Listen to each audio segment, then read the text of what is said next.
Hey, I'm Danny Boyd. This is Cinema Sticks. 2015, an interesting year for the long take.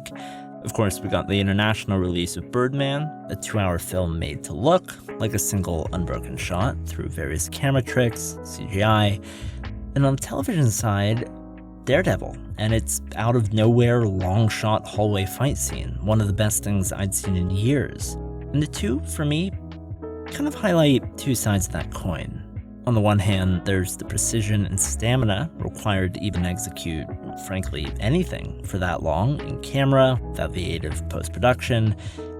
And on the other, there's figuring out what happens when you extend the sensation of an unbroken sequence all the way out into the feature-length format.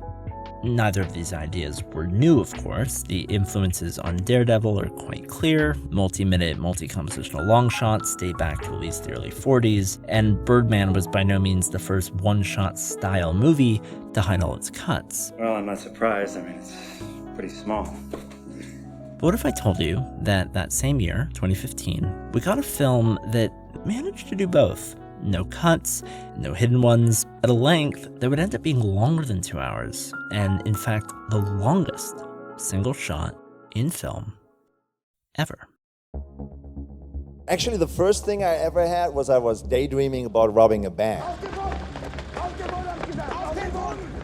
And I thought, if I would do that with one of my close buddies, that would form a total brotherhood. We couldn't tell anybody, blah, blah, blah. This is the film Victoria, released in 2015, directed by Sebastian Schipper. And then I thought I could make a film about it. We've all seen a big, flashy heist movie at some point in our lives. In fact, I just talked about one a couple of weeks ago, and they're great. High stakes, lots of planning, big set pieces, but the aim of Victoria was a little different. No kidnapping, no killing, not the most gold and all that, but to kind of create something that gives you the feeling how that would really feel. Slow! Hey, slow! Okay.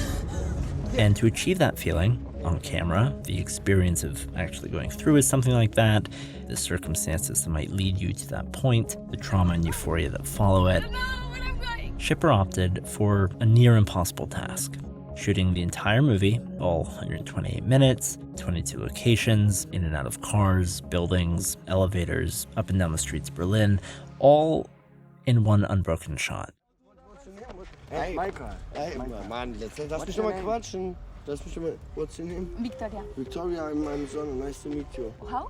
Sonne, it's like, it's like, oh, nice and like On paper, it almost seems unbelievable that a group of characters could meet in the middle of the night at a nightclub, form this bond, find themselves in the sticky situation of being forced to rob a bank, and then deal with all the crazy aftermath of that. A bunch of stuff I really don't want to spoil, all in the span of about 2 hours? And yet, we're watching it happen right in front of us in real time. Now, Victoria isn't the only example of a true one-shot film, and another day, another video, I'll be taking a look at some of the others and how they approach the challenges. But there are reasons why relatively few films have ever attempted to do what Schipper has done. For one, the limits of technology. Until digital filmmaking, it simply wasn't possible to shoot anything longer than what a film magazine could hold, about 10 minutes for 35mm. But the other problem, especially on a low-budget independent film, well, money. It's kind of expensive, we had a pretty regular-sized crew and team, and we had to have, obviously, if you shoot the entire film in one take, you have to have all the locations, all the actors, all the extras. It all has to be there one night. You have one first AD and you have a cavalry of second ADs. You have 3 sound crews that alternate between the sets because we also boomed the film for great sound. And that's a pretty big enterprise for a small film. To even secure financing, Schipper had to promise his backers a conventional quote-unquote jump cut version, just in case the whole one-shot thing simply didn't work out. Nobody believed that we're actually going to shoot the film in one take.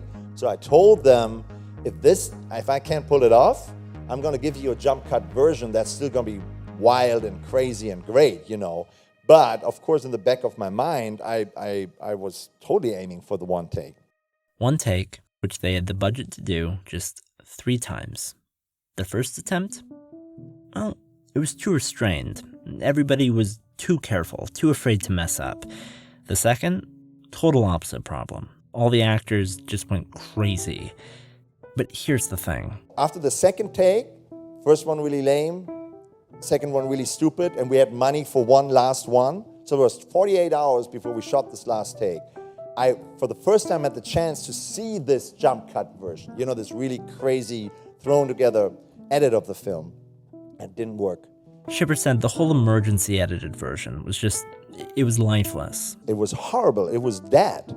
And then I knew we have one chance. And I'm not making this up because I'm promoting this film. I swear, these 48 hours were the worst time I ever had creating anything. I should probably mention just real quick one of the craziest things about Victoria that made each attempt such a huge gamble for the team. Nearly every interaction you see, every line of dialogue in the movie, was improvised.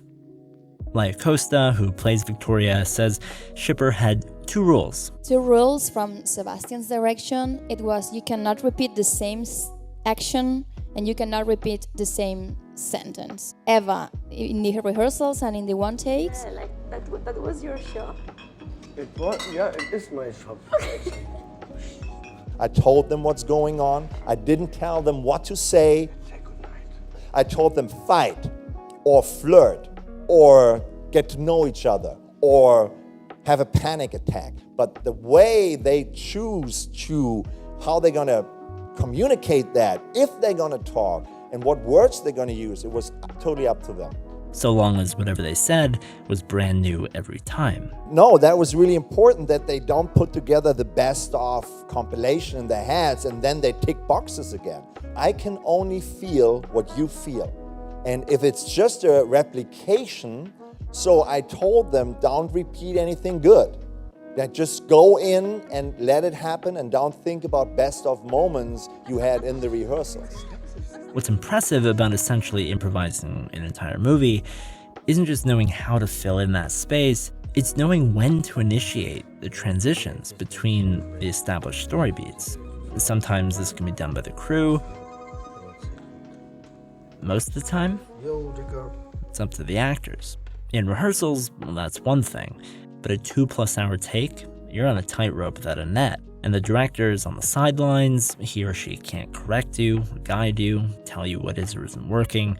It's all purely what's happening in the moment. Wait, you have something here on your mouth. I'm sorry, but it was nice. You have to be truthful, reactive, not just for 20 seconds or 2 minutes or 10. And you have to be okay with not just making mistakes, but dealing with them. It's a nice hotel, cafe.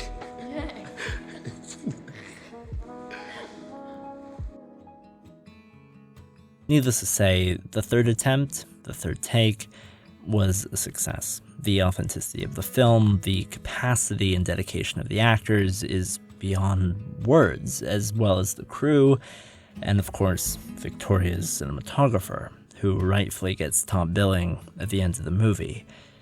If you haven't seen Victoria, I do recommend it. If for nothing else than its technical and creative achievement. But even if you haven't, what do you think? Is it crazy? Should more filmmakers out there be attempting to do what Victoria has done? No cuts, no edits, no CGI. Is it worth the tremendous effort and risk? I don't know. Honestly, you gotta do, if you want to do it, you gotta do it against better advice. If you need me, to say, yeah, go for it, if you don't, you have to go against me. You have to go against better advice and you have to be a little cocky and say, I don't care, I'm gonna do it. I'm Danny Boyd. Thanks for watching. We need to shut the curtain. Mark it. Thanks. Hey everybody, today's video was brought to you by Mubi, a curated streaming service dedicated to elevating great cinema from all across the world. Mubi is fantastic. From iconic directors to emerging auteurs, they've always got something new and amazing to discover. And that's because with Mubi, each and every film is hand-selected by a team of curators, giving you access to the best of cinema at your fingertips, streaming anytime, anywhere. And right now, Mubi is featuring a whole Park Chan-wook director's series. I mentioned his influence on Daredevil at the beginning of the video, and his latest film, Decision to Leave, which I highly recommend, is one of several of his currently available to stream. You can watch it or anything else streaming on Mubi for free with an extended 30-day trial if you go to mubi.com/cinemasticks. Once again, that's mubi.com/cinemasticks for a whole month of great cinema for free. Thanks again.